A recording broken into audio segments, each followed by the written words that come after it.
Okay, we're going to do another one that's not in the book, but it's an interesting problem. So here it is. It says, because of your physics background, you've been hired as a consultant for a new movie about Galileo. In one scene, he climbs to the top of a tower, and in frustration with the people who ridicule his theory, throws a rock at a group of them standing on the ground. The rock leaves his hand at 35 degrees below the horizontal. All right, so he climbs up a tower. We're going to assume he's on the Leaning Tower of Pisa. And Galileo's up here. He's going to throw a rock at these people. Now, what they said is he throws the rock with initial velocity this way. I think it was 15 degrees below the horizontal. Let me check that to make sure. No, 35 below the horizontal. Sorry, 35 degrees below the horizontal. So he throws it like that. So instead of throwing it straight out, he's throwing it down at an angle like that. Okay? The script calls for the rock to land 15 meters from the base of the tower. So we're going to go here and say, oh, it's going to land out here 15 meters away. But when it comes down, it's going to make an arc, right? Because it's accelerating. And what they say is we want it to hit exactly at t equals 3 seconds. So the rest of the problem says, the script calls for rock to land 15 meters from the base of the tower. It is important for the script that the rock take precisely 3 seconds to hit the ground. The set coordinator is concerned the rock will hit the ground with too much speed, causing cement chips from the plaza to injure one of its high-priced actors.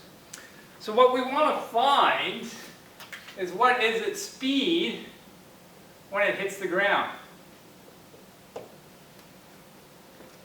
Okay, now we've got to think about this one a little bit. And you should try this before you watch me do it. But the speed, remember, has nothing to do with the direction. And so it's going to be a combination of a y speed, vy, and vx to get the total speed. So we need to know what vy and vx at that point are. So, well, vx is easy if we know what v naught is. But do we know the initial velocity? We don't, okay? So, we can work, though, backwards, because we do know something. We know how far it went. It went 15 meters in the x direction, and we know exactly the amount of time.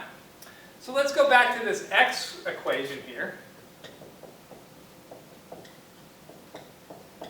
X equals x naught plus v naught x times t. This is going to be 0.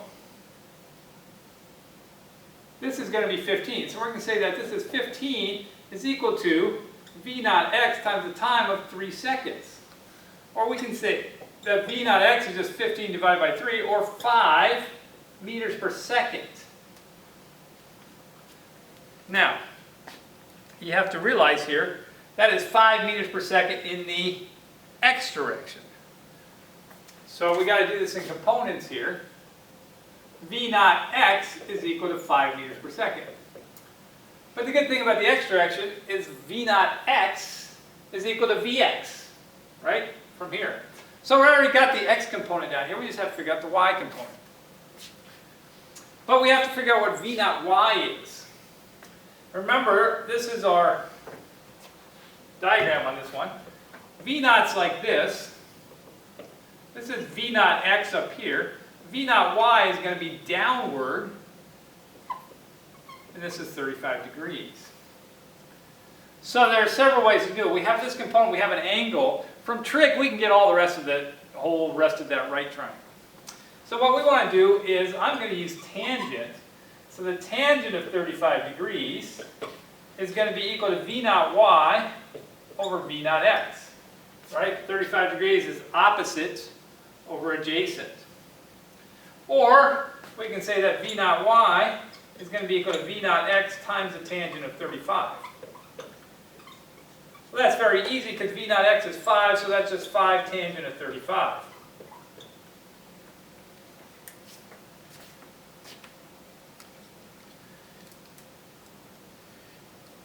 And when you do that, we get, let me put it in my calculator real good, 5 tangent of 35. You get 3.5 3.50 actually meters per second. Okay. And now we have V0y, but we need to find Vy down here. So I'm going to use this equation right here. We can't use this one because we don't know the height of the tower. That was never given to us. So we're going to use this one right here because we do have time. So over here I'm going to say Vy is equal to V0y minus Gt. Now Vy is what we're trying to find. Remember, that's the velocity at the bottom. So Vy is going to be equal to V0y, which is 3.5 minus 9.8 times the time, which is 3. But I made a mistake. Actually, it was deliberate, because I wanted to see if you would see that. Which way is V not y going? Remember, it was below, it's down. So this has to be negative 3.5. Because he's already throwing it in the downward direction, and then gravity is going to increase that velocity. So when you do that, you get that Vy is equal to negative 32.9 meters per second.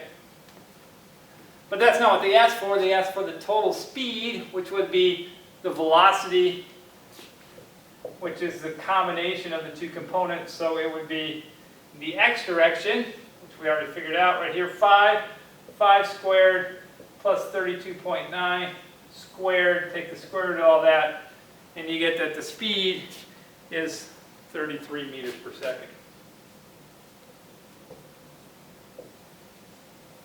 That's what speed the rock is going to actually hit the ground. All right, that's how it's done. The hardest part, and most students have the hardest part, is figuring out which equations to use and how to even start. And you only get better at that by just practicing.